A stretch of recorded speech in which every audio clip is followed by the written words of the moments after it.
Es decir, de manera colectiva, como que prácticamente los 9 hubiesen cogido alguna arma y habrían disparado. Es decir, pero ¿por qué Fiscalía acusa? Aquí es necesario que la gente entienda qué es lo que está pasando. En esa operación, primero se la clasificó como información reservada, Ujú. luego se liberó parcialmente la información, pero quedó información todavía con categoría reservada, los anexos A, D y F de la operación rescate. Uno de esos anexos es donde están todos los nombres que intervinieron, otro informes de inteligencia y otro informe de logística y comunicaciones, donde se determina, es decir, qué comunicaciones se pudieron haber dado y todo eso. Esta información es clave, no solo para la defensa de los procesados, ¿no es cierto? Porque ellos tienen derecho a contar con toda la información para defenderse adecuadamente, porque esa información puede ser exculpatoria y nosotros consideramos que es exculpatoria y que es confirmatoria de la veracidad del 30S, pero también es un derecho de las mismas víctimas, de los familiares de las víctimas a conocer la verdad Claro, y del por pueblo supuesto. y del pueblo y del pueblo ecuatoriano.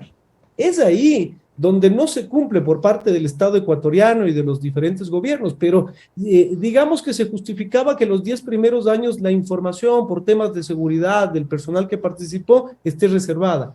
La ley determina de que después, pasados 10 años, automáticamente la información se convierte en pública. Han pasado ya los 10 años, nosotros solicitamos esta desclasificación, la entrega de esta información, cuando el Ministerio de Defensa y las Fuerzas Armadas, el Comando Conjunto, deberían abonar en favor de la defensa de sus miembros militares, ¿no es cierto?, por una defensa institucional, y resulta que se oponen a la entrega de la información. Chúticas, ¿qué ¿Por pasa? qué ¿Por qué se oponen a la Ajá. entrega de la información? Y ahí ustedes entenderán por qué se oponen. Porque esa información es confirmatoria de la veracidad del 30S. O sea, eso es lo que nosotros esperamos. Si no fuese así, nosotros como defensa técnica ni siquiera insistiríamos pues, en eso, si ahí están los nombres o se termina siendo perjudicial para nuestros clientes. Claro, claro, claro. Pero lamentablemente, y a pesar del ofrecimiento del presidente Guillermo Lazo, tan pronto como se posesionó de presidente, incluso el 13 de julio, hay un video que yo lo difundí en las redes sociales y que fue difundido por el asambleísta Villavicencio, quien el 13 de julio salió de Carondelet y en la puerta de Carondelet anunció de que el presidente se ha comprometido a desclasificar toda la información del 30S. Claro, evidentemente con eso anunciando como que esa información iba a servir de fundamento para seguir otros procesos o la intención que ellos tengan. Ujú.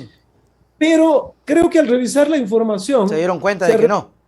se arrepintieron y esa información termina siendo confirmatoria de la veracidad del 30S. Creo que hay que recuperar la memoria histórica independientemente de a quién beneficie, pero no se pueden posicionar falacias. Démonos cuenta que hoy por hoy han resultado y se han emitido sentencias de recursos de revisión y vemos que decenas de policías que participaron en el 30S, que tuvieron sentencias condenatorias incluso de doble conforme, es decir, de primero y segundo nivel, resulta que salen absueltos. Ujú. Y uno dice, ¿por qué? ¿Por qué razón? Y salen como héroes. Incluso reciben indemnizaciones y retornan a sus cargos después de tantos años. Y uno dice, ¿por qué? Hay Por, necesariamente una visión de posicionar una verdad, ¿no es cierto? Una verdad fabricada para efectos de decir, la policía nunca hizo nada, ellos son los inocentes. ¿Y quiénes son los asesinos? Son los militares. Y esto lo digo con conocimiento de causa porque recordemos en la campaña que Carlos Andrés Vera dijo que iba a sacar una serie de reportajes y capítulos que se llamaban Historias de la Mafia. Y ahí sacó uno, el segundo capítulo, que se refería al 30S, donde hacía básicamente de manera melodramática la intervención de un policía que nunca ni siquiera ha pagado sus pensiones alimenticias y que goza de poca credibilidad.